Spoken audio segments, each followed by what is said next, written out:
starring Lee Marvin.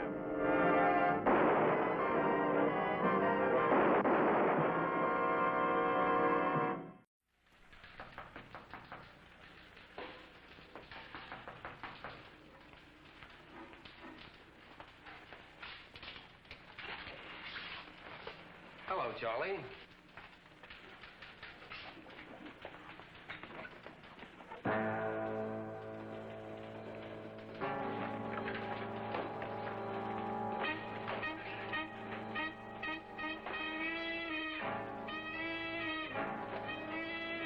Get moving, Dad. Hands up high. Ladies and gentlemen, this is a holdup. Everybody against the wall. Come on, line up against the wall. Hands on top of your head. Come on, everybody, hurry it up. Up against that wall.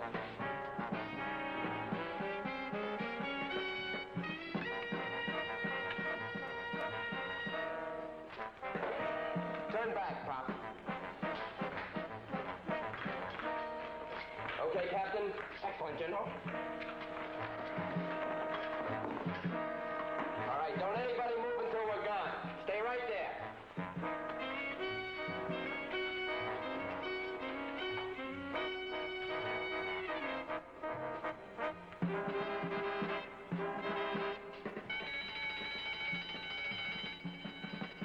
Come on, the alarm!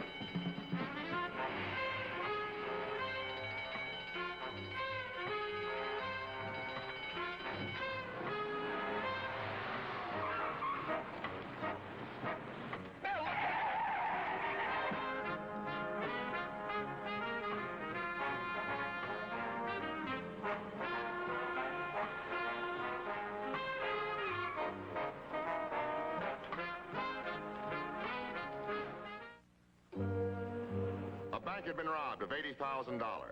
More important, Mrs. Josie Talafario and her 6-month-old baby were both in the hospital in critical condition. We wanted the men who had run them down. We immediately went to work with the robbery division. My name is Frank Ballinger, Detective Lieutenant M Squad, a special detail of the Chicago Police.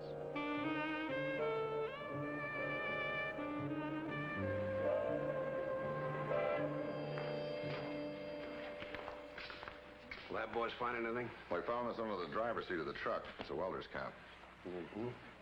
It looks new. They might be able to trace it. Yeah. Anything doing here? Well, they knew what time the cash went into the vault, the fact that the bank was being remodeled, even with the guard's name. Matter of fact, he's the only one who saw their faces. He's trying to make a sketch of one of them. Yeah. Yeah, that's pretty close to the way he looked. The fellow that come in first. You're pretty sure? Well, I couldn't describe him any better than that. But that's about the way he looked.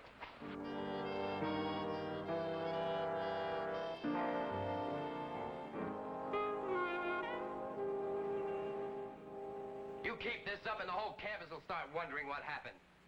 I can't help it if I'm sick. When I think of that woman standing in front of that baby carriage. It was an accident. We knew there'd be risk when we went into this thing. I'm sorry for them, but the main thing is it went off as planned. No, open up. Now, I could hear you guys all the way down the hall. I've been trying to talk some sense into him. A little thing goes wrong and he goes all to pieces. 2 people dying because of us. And you call that a little thing? I've been thinking about it, too. Supposing we send that woman some of the dough. Yeah. Enough to pay for the hospital expenses. What do you say, Noel? We could mail it to the hospital. They couldn't trace it. We agreed not to spend that money until we graduated next June. Then go to South America and invest it where it can't be traced. The paper said her husband's a day laborer. They haven't got a dime. Will it help your conscience? So you'll forget? Yes, I promise. I'll feel better about it, too, Noel. You want me to send it? No, I'll do it. That way I'll make sure it can't be traced back to us. What's her name? Mrs. Josie Talafario.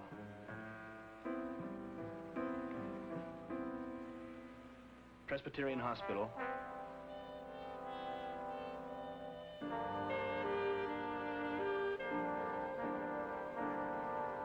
Chicago, Illinois.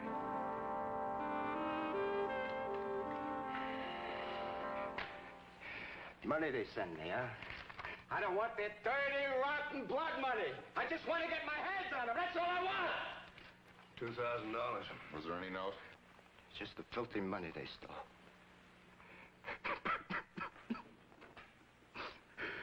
My wife and baby are dying.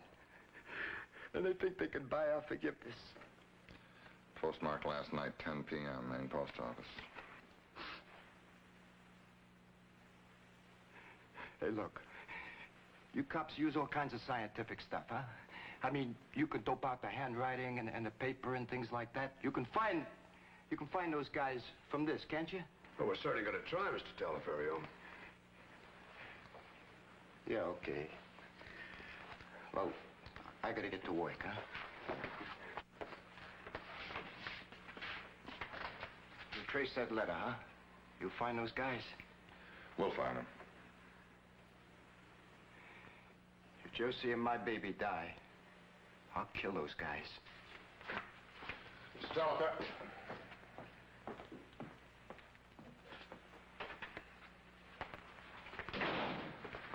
I wish we were half as smart as he thinks we are. Yeah. Look at this. Ordinary post office stock, disguised printing. There's nothing the lab boy's going to get excited about. That cap's the only lead they've got. Well, there's over 200 stores in Chicago sell caps like that. It's going to take a lot of time to check it. Sure, I got a full crew working on it.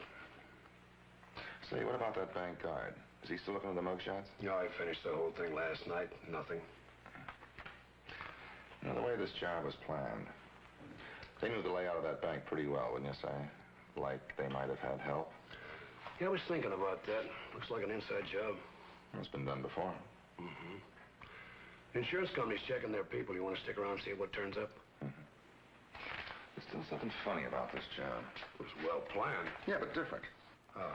Like the $2,000. Have you ever heard of a pro mob that had a conscience? Yeah, that's right. I want to put the undercover detail on this. The undercover detail was put to work.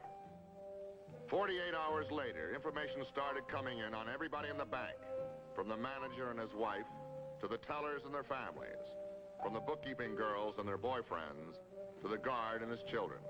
The investigation uncovered a lot of interesting things, but nothing that tied anyone to the holdup, with the possible exception of one teller, a quiet, unobtrusive bachelor named Joseph Reinhardt. Spends every Saturday at the races, makes large bets. Moved a month ago to an apartment on the drive and pays $250 a month rent. On his salary? Yeah, but listen to this. He's been dating a girl named Edna Reed who works at a dance studio. This morning he bought a diamond ring at Slauson's Jewelers and he paid $1,500 cash plus tax. Sounds like we want to know more about Reinhardt.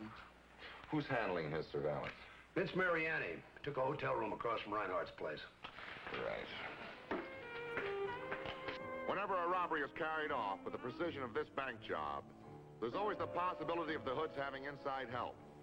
When that possibility is coupled with the fact that one of the bank employees is living far beyond his means, we want to know more about it.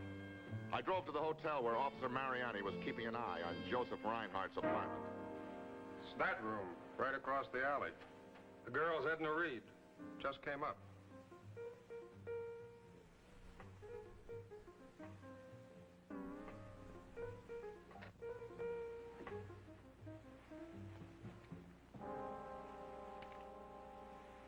Can you see okay? Yeah, fine. He's got the ring with him. Looks like he's going to try to surprise her with it. Vince, can you read lips from here? That slug I took in my ear raised my rating. I'm the #1 lip reader on the force. Okay, take a look.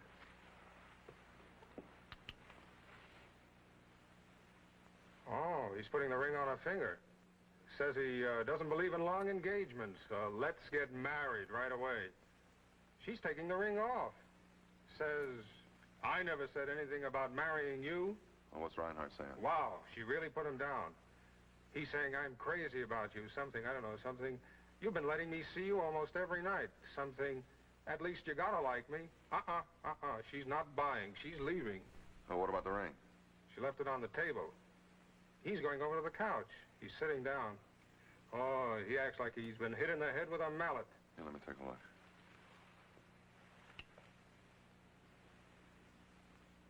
And she put him down all right. And his $1,500 ring. Positively.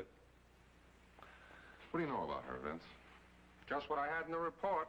Teaches at a dancing school on Michigan Boulevard, unmarried. Well, she got dough, running around with rich boyfriends, what? Lives in a cheap apartment, makes 80, 90 a week. Like Reinhardt said, she's only been seeing him. Well, I wonder why she put him down so hard. Her? With that shape? Come on, Look, she's been going with him for 2 months. Hey, maybe she's the one we ought to contact for a little information about Reinhardt, huh? Want somebody to do some checking with her? No, I'll check it out myself. Yeah, who wouldn't? A dancing instructor, sir.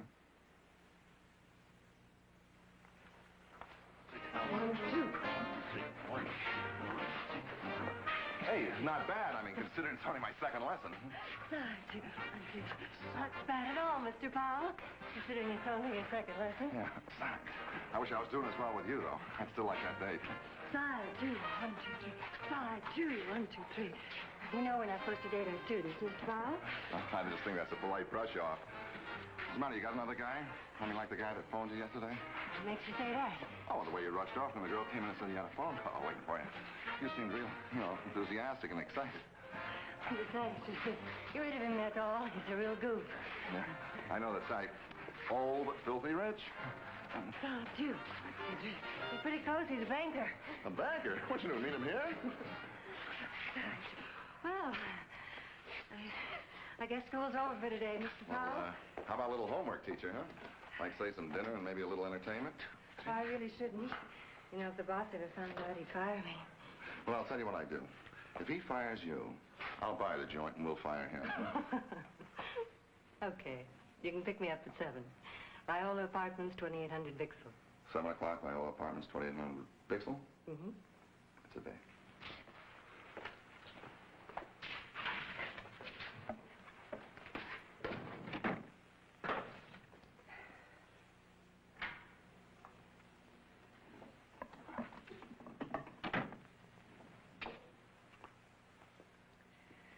I thought I made it clear the other night that I don't ever want to see you again. Well, you know me, Edna, always taking the long odds.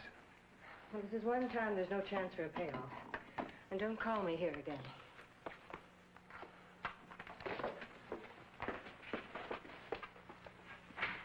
Goodbye, good luck, and forget you ever knew me, huh? What happened, Edna? You must have liked me at least a little bit. You got somebody better? As a matter of fact, yes, the fellow that just left. He's a rich dairy farmer from Wisconsin. Is that what he told you? What do you care what he told me? He's a cop. You're just lying to me, Joe. You're just trying to pretend that... His name is Ballinger. He's a detective. He was at the bank asking us questions the day of the holdup. I was just teasing you, Joe. Of course I know he's an officer. You'd better go. I'm expecting a pupil. All right, I'll leave now. But I'll call you. Not here. Okay, at the apartment.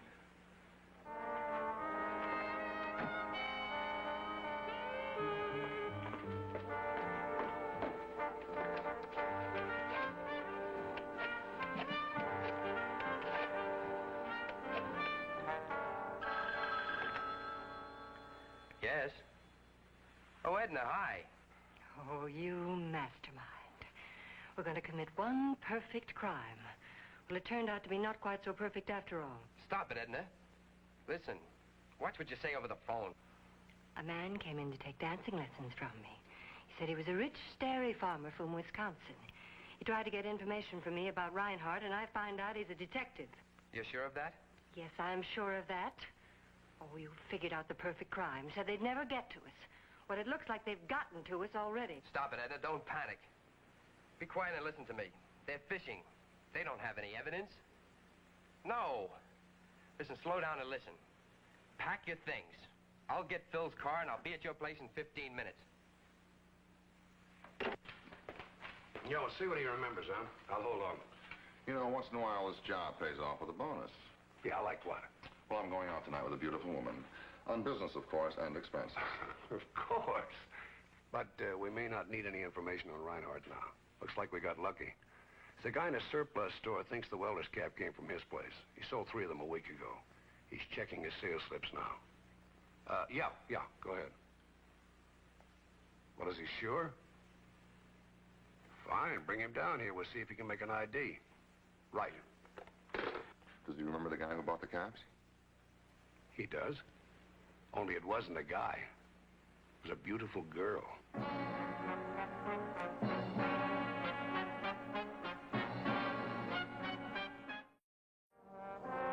owner of the surplus store came down to M Squad. He said the girl had bought 3 caps and 3 sets of workman's clothes. She was 5 feet 8 inches tall, about 115 pounds. He remembered she was blonde. I kept thinking the girl I had a date with was also a blonde. I'd been chasing Edna Reed to check on Joseph Reinhardt. Now it appeared I should have been chasing Joseph Reinhardt to check on Edna Reed. With a not-so-strange premonition, I went to keep my date. But Edna Reed was gone. Her apartment manager said she had packed and left an hour before. No forwarding address. I called into Captain Gray. He had more information. The head of the dancing school had brought in a photo of Edna Reed, and the surplus store owner had identified her positively as the blonde who had bought the welder's outfits. I proceeded to Reinhardt's address. Here? Oh, she's not here. Well, what makes you think Edna's here? Then where is she? Well, she didn't want to see me anymore. Oh, but there's still a professional bond between you two. You were afraid that we were getting too close, that she'd crack, so you had her take a powder. I don't follow you. Well, maybe you'll follow this. We know that you bought an expensive engagement ring for cash. And we know that you have other expenses that are way beyond your salary. Now, you can tell us where you got that money downtown. You're under arrest. Arrest? Oh, now, look, I knew it was against the law, but I never expected to be arrested. Almost everybody does it. Don't play games with me, Reinhardt. Just get your clothes on. Does the bank have to know that I've been playing the horses with a bookie? Bookie? What are you talking about? Mike Cass, a bookie over in Gary. All that extra money I've been making. What did he do, turn me in because I was winning too much? Look, Reinhardt, will you try to make some sense? What's a book got to do with this? That money, the ring, this apartment, isn't that what you were talking about? Yes. Well, I won it on the horses. Well, look, I'll prove it to you. Now, hold it a minute. Okay? Okay.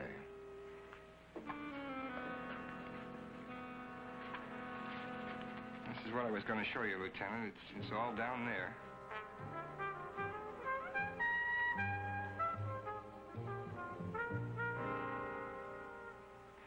Look, it's impossible. Huh? Okay. I still say it's impossible. Nobody wins all the time. So Reinhardt was on the level about that, huh? Contact we made in Gary says that Cass confirmed it. Reinhardt's got some kind of a system. Cass refused to take any more bets from him. All balances, the winnings, all that dough he's been spending right down to the last lousy dime. Okay, so Reinhardt wasn't in on the bank job. He's clean. What about Edna Reed?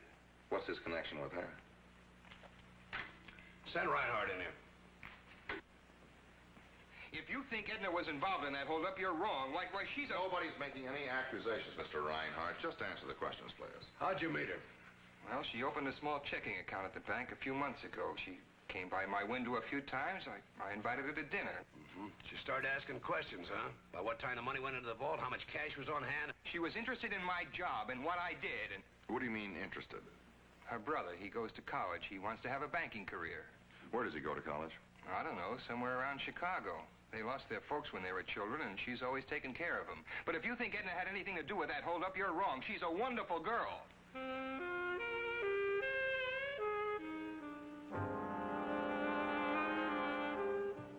We put out an all-points bulletin on Edna, and thanks to Reinhardt, we located a college student named Noel Reed, whose entrance application listed his sister, Edna, as his closest living relative. Disappeared? What makes you think that, Lieutenant? Well, she left town in a hurry with no address, and her friends were a little worried, that's all. It was an emergency. I know where she went. Well, would you mind telling me? Los Angeles. You wouldn't happen to have the address. 714 North Hollywood Boulevard. LA 46. LA 48? 46. Okay, thanks. She might be calling me in a day or so, Lieutenant. Should I have her get in touch with you? No, that won't be necessary. The people down at the dancing studio are just worried that something might have happened to her. Everything's going to be okay now. Lieutenant Ballinger of the police. This is Phil Daner and Phil. Mel Crowell. Mel, how are you? Relax, Mel. The lieutenant's not here about your speeding tickets.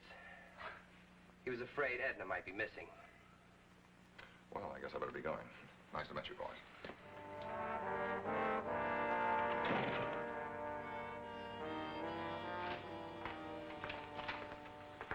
Here's the reply from Los Angeles. No such address. Well, it could be that Edna lied to her brother about where she was going. Could be, but I doubt it. Well, you know, from what you told me, I'm beginning to get an idea I think we ought to check out. Oh, what's that? Well, we know she bought the outfits used by the bank robbers. Right. And she used Reinhardt to get the dope on the bank so they could get inside pretending to be welders and so on. Now, you yourself said there was something funny about the people who pulled this job. You know, the thing about the conscious money to the Taliferios? You mean no? Frank, I don't mean anything. But I do want you to get a hold of that bank guard and take a ride out to college.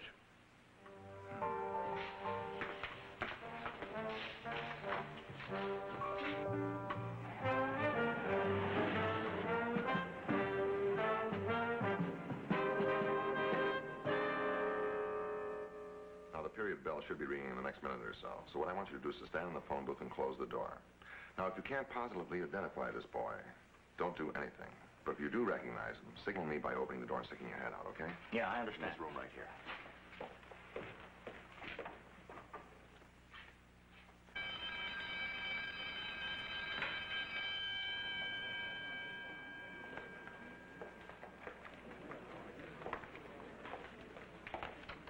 See you later.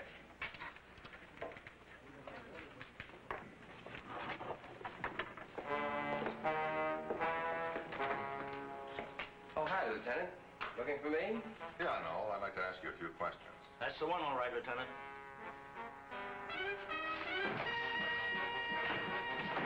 Get the security, please. No. Open up the door. It won't do you any good. No. No.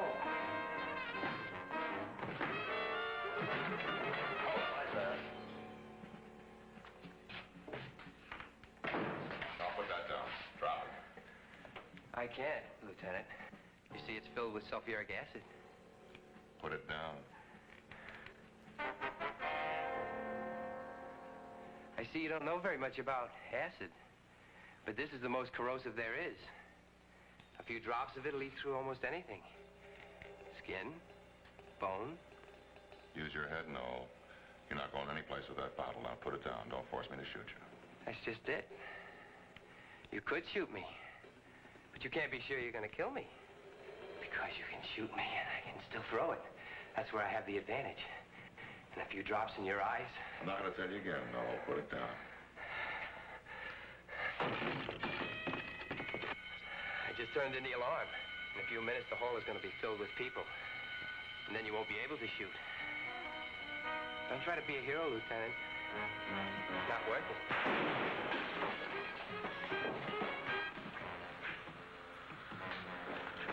Come on, your feet. Let's go.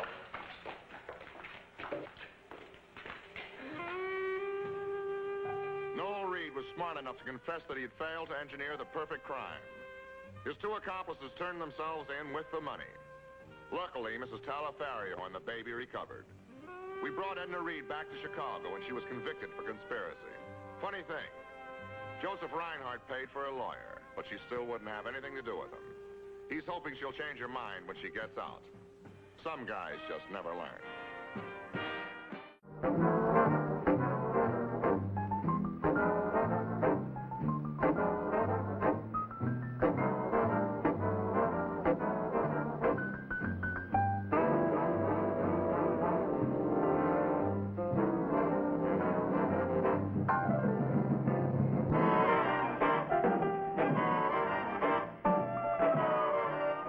Squad.